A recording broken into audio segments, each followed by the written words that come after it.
मेरो भिडियो हेरेर बस्नु सम्पूर्ण नमस्ते। म त्रिचन्द्रदेव बुढाथोकी। आज चाहिँ म प्रदेश नम्बर 1 को उदयपुर जिल्ला ताप्ली गाउँपालिका ताप्ली पोखरीमा छु। ताप्ली पोखरी चाहिँ कसरी ताप्ली पर्यटक स्थलमा परिणत भयो र ताप्ली पोखरीको विशेषताहरू के छन् हजुरलाई आज म देखाउन गइरहेको छु। तपाईले यस ठाउँबाट मजाले 8000 भन्दा माथिको हिमालहरू मजाले देख्न सक्नुहुनेछ। ताप्ली पर्यटकीय क्षेत्रबाट देखिएको हिमालको सुन्दर दृश्यहरू, यो हिमाल देखिराख्नु भएको छ हजुरले। यो सगरमाथा हिमाल हो। हजुरहरूले म्यापमा पनि हेर्नु होला, ठ्याक्कै सेम नक्सा यस्तै छ।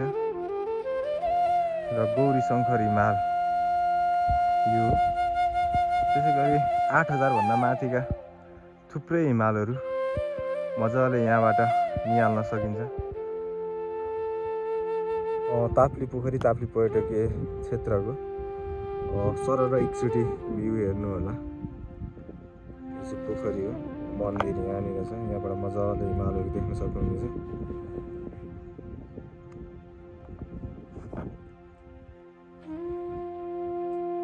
यो चाहिँ डाँडाहरू भयो, माथि बेउटाहरू भयो, सोलरको बत्तीहरू पनि मजाले देखिरहेछ। यो है गाइज ताप्ली पर्यटकीय स्थलको यस्तो छ ठाउँ। ताप्ली पोखरी चाहिँ यही हो। यसको विषयमा विस्तृत रूपमा जानकारी लिनको चाहिँ यही स्थानीय बुढापाकाहरूसँग संवाद गर्नुपर्ने हुन्छ भने म पनि यही ठाउँमा जन्मेको हुनाले चाहिँ मलाई थाहा भएको केही कुराहरू हजुरहरूलाई भन्न गइरहेको छु। यो जुन रुख देख्नु भएको छ, यहाँ चाहिँ पहिले कुवा थियो। यो कुवामा चाहिँ 5 जना कन्या केटीहरू पानी भर्न जाँदाखेरि चाहिँ त्यहीँ डुबेर अलप हुनुभएको थियो अरे। त्यसपछि यो कुवा चाहिँ बिस्तारै फुट्दै गएर यसरी पोखरीमा परिणत भएको भन्ने कुरा सुनिएको थियो। त्यसपछि यहीँ चाहिँ पूजा गर्ने ठाउँ बनाइएको छ भने यहाँबाट मास्तिर मन्दिर निर्माण गरिएको छ। यहाँ चाहिँ धेरैजना व्यक्तिहरूले भाकल पनि गर्नुहुन्छ। उहाँहरूको भाकल पुरा भइसकेपछि आएर दर्शन पनि गर्नुहुन्छ। र यो पोखरी चाहिँ पहिले धेरै पानी थियो। आजभन्दा 5 वर्ष अगाडि चाहिँ टिलपिल पानी हुन्थ्यो। यहाँनिर हामी जाँदाखेरि कति गइरहेछ भनेर हामीलाई पनि थाहा हुँदैन थियो। यहाँ अरूले भन्नुहुन्थ्यो कि यहाँ यो पानीमा बिचतिर गयो भने त डुबेर मर्छौ भन्नुहुन्थ्यो। अहिले चाहिँ यसरी पानी सुकेर यो अवस्थामा पुगेको छ। हुन त पालिकाबाट पनि यसको संरक्षणको लागि थुप्रै बजेटहरू विनियोजन गरेर धेरै ठाउँमा वालहरू लगाइएको थियो, बालुवाहरू छिर्न दिएको थिएन संरक्षणको लागि। तर जति प्रयास गर्दा पनि प्रयास चाहिँ असफल भएको छ है, यसरी सुकेको छ। पोखरीलाई चाहिँ अझै पोखरीको सुन्दरता बढाउनको लागि यसरी धुपीहरू रोपिएको छ पोखरी वरिपरि, भने फुलहरू पनि रोपिएको छ। प्राय धुपी चाहिँ लगभग पोखरी वरिपरि नै लगाइएको छ। अनि विभिन्न प्रजातिका रुखहरू रोपिएको छ। पोखरीको संरक्षण गर्न चाहिँ प्रदेशबाट पनि, प्रदेश सरकारबाट पनि यसपालि पैसा पारिएको थियो। यो ठाउँमा चाहिँ यसरी पोखरीलाई चाहिँ रेलिङहरू गरिएको छ। वरिपरिबाट यसरी कम्पाउन्ड हालिएको छ। यो कम्पाउन्ड चाहिँ यताबाट यसरी आयो। यो चाहिँ म बसिरहेको ठाउँ छ। यो जुन हाइटमा छ यो चाहिँ प्रतीक्षालय हो। यहाँबाट चाहिँ यसरी यताबाट कम्पाउन्ड हालिएको छ र माथि त्यसपछि एकैचोटि माथि गएर हालिएको छ। यो चाहिँ अब बिस्तारै बजेटहरू पार्दै यसरी कम्पाउन्ड हाल्दै यसलाई चाहिँ घेरा हाल्दै जाने भन्ने कुरा पनि छ के अरे। त्यसै गरी यसरी सोलरहरू जोडान गरिएको छ। दिनभरि चार्ज हुन्छ, बेलुका चाहिँ झलमल्ल उज्यालो हुन्छ। यो अँध्यारोमा अटो लाइट हो के अरे। यसरी डाँडा थुप्रो ठाउँमा राखिएको छ। यो चाहिँ भेउटाहरू हो। यो धेरै वर्ष अगाडि यसको संरचना निर्माण भएको थियो। तर यो चाहिँ यसलाई पूर्णता चाहिँ 1 तलासम्म भए पनि पालिकाले दिनुभएको छ। यो चाहिँ प्रतीक्षालय हो। यो चाहिँ यहाँ जति पनि पोखरी घुम्न आउनुहुन्छ, ताप्ली पर्यटक स्थलहरू घुम्न आउनुहुन्छ, त्यसै गरी यहीँबाट गाडी लाग्ने भएको हुनाले चाहिँ यो गाडी कुर्नको लागि, यात्रुहरूको लागि सहजताको लागि यो प्रतीक्षालय यसरी निर्माण भएको छ। यहाँ चाहिँ यो ठाउँ चाहिँ पहिले यस्तै डाँडाहरू थियो है। अनि यही ठाउँको हामीले सुने अनुसार चाहिँ पुष्पलाल गिरीले चाहिँ यहाँ प्लेन उडाउँछु भनेर यो डाँडाहरू चाहिँ यसरी काटेर चाहिँ यसलाई चाहिँ यसरी सम्म बनाउनु भएको थियो। यहाँ चाहिँ उहाँको एउटा सपना थियो प्लेन चाहिँ यहाँ ल्याएर उडाउने भनेर। यहाँसम्म यति गर्नुभयो, तर प्लेन त उड्न सकेन। तैपनि यहाँनिर यो सम्याएको हुनाले यहाँ खेलकुद लगायत थुप्रै कार्यहरू गर्नको लागि सजिलो भएको छ, सहजीकरण भएको छ। यो चाहिँ विद्यालय हो पहिलेको, तर यहाँ चाहिँ यो पर्यटक स्थल घोषणा भइसकेपछि पर्यटक स्थलभित्र चाहिँ विद्यालयहरू यसरी राख्न मिल्दैन भन्ने कुरा भएपछि विद्यालय चाहिँ अहिले केही थोरै तल सरेको छ, उहाँ सरेको छ। उकालो चढ्दा चाहिँ एकदम स्यास्या भइरहेछ। अहिले चाहिँ हामी भ्यू टावर आइपुग्न आँट्यो। म सँगसँगै यही गाउँको साथी निलकुमार गिरी पनि म सँगसँगै डाँडा हामी भिजिट गर्दैछौँ। त्यसै गरी दाइ राम गिरी पनि हुनुहुन्छ म माथि। दाइ चाहिँ स्कुटीमा हुनुहुन्छ माथि। यही हो भ्यू टावर चाहिँ अहिले एक तल्लामा भुइँतल्लामा निर्माण भएको छ। कलर सलर गरेर चटक्क बनाइएको छ। भ्यू टावरको सुन्दरता यसरी देखाइएको छ। यति बेला चाहिँ म भ्यू टावरमा आइसकेको छु। यहाँबाट चाहिँ तपाईँले यस भ्यू टावरबाट उत्तरपट्टिको भेगमा खोटाङ, ओखलढुङ्गा, सोलुका डाँडाहरू अहिले त तुवालोले देखिएको छैन। त्यसै गरी सगरमाथा हिमाल लगायत गौरी शङ्कर हिमाल र 8000 भन्दा धेरै माथिका हिमालहरू मजाले देख्न सक्नुहुनेछ उत्तरपट्टिको भेगमा भने। त्यसै गरी पूर्वपट्टिको भेगमा चाहिँ अग्ला महाभारतका डाँडाहरू, यसलाई चाहिँ चित्रेथान भन्छन् के अरे।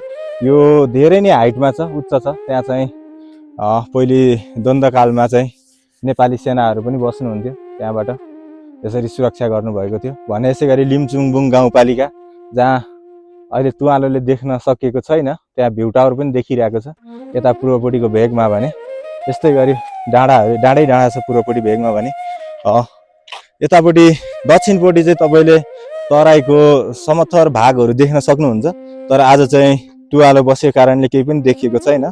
मैले यो तराईको भेगहरू मजाले लिन खोजिरहेको थिएँ, तर यो तुवालोको कारणले म यहाँको एक हप्तादेखि मजाले लिनै सकेको छैन। यो मैले हजुरहरूलाई देखाउन सकेको छैन। यहाँबाट तराईका लान बजारदेखि लगायत थुप्रै समथर मैदानहरू मजाले देख्न सकिन्छ भने। यसै गरी पश्चिमतिरको भेगमा पनि अग्ला डाँडाहरू देखिन्छ। यो डाँडाहरू काट्दै गयो भने चाहिँ हामी घुर्मी, खुरकोट हुँदै काठमाडौँ जान पनि सक्छौँ यो बाटोबाट, यो डाँडाबाट भने।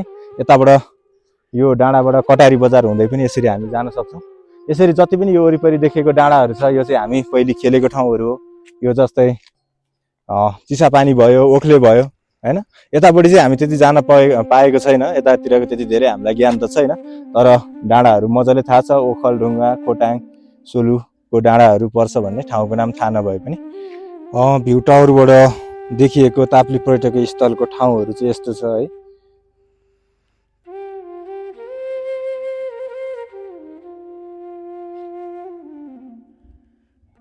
यो चाहिँ ढुङ्गा जहाँ तपाईँहरूले यो देखिराख्नु भएको छ, यो चाहिँ पहिलेदेखि नै हो। यो ढुङ्गा माथि चाहिँ ढुङ्गा ल्याएर राखिएको होइन, यस्तै थियो। यहाँ माथि चाहिँ यसरी अर्को ढुङ्गा खापिएर बसेको छ। यसलाई खापल ढुङ्गा भनिन्थ्यो पहिलेदेखि नै। यसको चाहिँ यहाँनिर छ खापल ढुङ्गी, जहाँ ढुङ्गा माथि अर्को ढुङ्गा राखिएको छ, यसैलाई खापल ढुङ्गा भनिएको छ।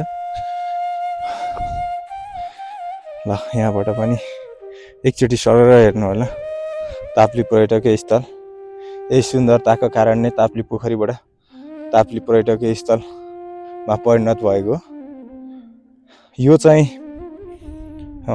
यो पानीको लागि ट्याङ्की बनाइएको हो। यो चाहिँ खानेपानी संस्थाबाट पञ्चवर्षीय योजनाको बाट सुरुवात गरिएको थियो, तर अहिले 8-10 वर्ष हुँदा पनि पानी आउँदैन। उता माथि डाँडाबाट ल्याउने भन्ने कुरा थियो, पैसा मात्रै खेर गएको छ। यसै गरी यो यस्तो प्रतीक्षालयहरू चाहिँ 4-5 ठाउँमा बनाइएको छ। अनि यसरी कम्पाउन्ड हालिएको छ अहिले चाहिँ यो ठाउँहरूमा। यसरी अब यसपालिको बजेटमा फेरि यहाँबाट चाहिँ यो एरिया कम्प्लिट गर्ने भन्ने कुरा छ के अरे। त्यसै गरी यहाँ पर्यटकीय स्थललाई चाहिँ फन पार्कहरू निर्माण गर्न यसपालि पालिकाबाट बजेटहरू पनि छुट्याइएको भन्ने कुराहरू सुनिएको छ। त्यसै गरी यो जुन संरचना रहेको छ यसलाई चाहिँ यत्तिकै भागमा कम्प्लिट गरी यहाँ चाहिँ एउटा बुद्धिको मूर्ति राख्ने भन्ने कुरा छ अरे पालिकाबाट भनेर मैले सुनेको छु। यसै गरी पालिकाबाट योभन्दा अगाडि यसरी सोलरहरू यहाँ पनि जोडान गरिएको छ भ्यू टावरको वरिपरि भने यहाँ पनि छ। यसै गरी यस्तो सोलरहरू चाहिँ लगभग 8वटा 9-10 वटै राखिएको छ यो वरिपरि चाहिँ। अति नै सुन्दर ठाउँ, स्वर्गको एउटा टुक्रा भन्दा नि केही फरक पर्दैन। यो हजुरहरूले देखिराख्नु भएको डाँडा छ नि, यो डाँडा चाहिँ अहिले सुनकोशी डाइभर्सन योजना जुन ताप्ली गाउँपालिका र लिम्चुङबुङ गाउँपालिकालाई पानीहरू वितरण गर्ने भनेर सुरुवात गरिएको छ। त्यसकै लागि चाहिँ यहाँ ट्याङ्की निर्माणको लागि यो ठाउँ खारिएको छ। यो ठाउँहरूमा चाहिँ एकदम धेरै मान्छेहरू पिकनिक खान आउनुहुन्थ्यो र जता भयो त्यता पिकनिक खाएर चाहिँ डाँडामा फोहोरहरू हुने भएकाले यो फोहोरहरू व्यवस्थापन गर्नलाई पिकनिक स्पोट चाहिँ यहाँनिर बनाइएको छ। एउटा यहाँनिर छ, एउटा यही सँगसँगै यतापट्टि यो निलो जस्ता लागेको देख्नु भएको छ, यहाँ 2टा बनाइएको छ। त्यसै गरी त्यहाँनिर बस्ने प्रतीक्षालय पनि बनाइएको छ यहाँनिर। 2062-63 को जनआन्दोलनमा चाहिँ माओवादीहरूले यही ठाउँमा ट्रेनिङहरू गर्नुभएको थियो। गणतन्त्र ल्याउनलाई यो ठाउँको महत्त्वपूर्ण भूमिका रहेको छ। यसको विषयमा अर्को म छुट्टै भिडियो बनाउने छु, हजुरहरूले पार्ट 3 कुरेर बस्नु होला। मेरो भिडियोहरू मन परेमा लाइक, कमेन्ट, सेयर र सब्सक्राइब गरिदिनु होला। हजुरहरूले पार्ट 3 हेर्नको लागि भए पनि सब्सक्राइब गरिदिनु होला।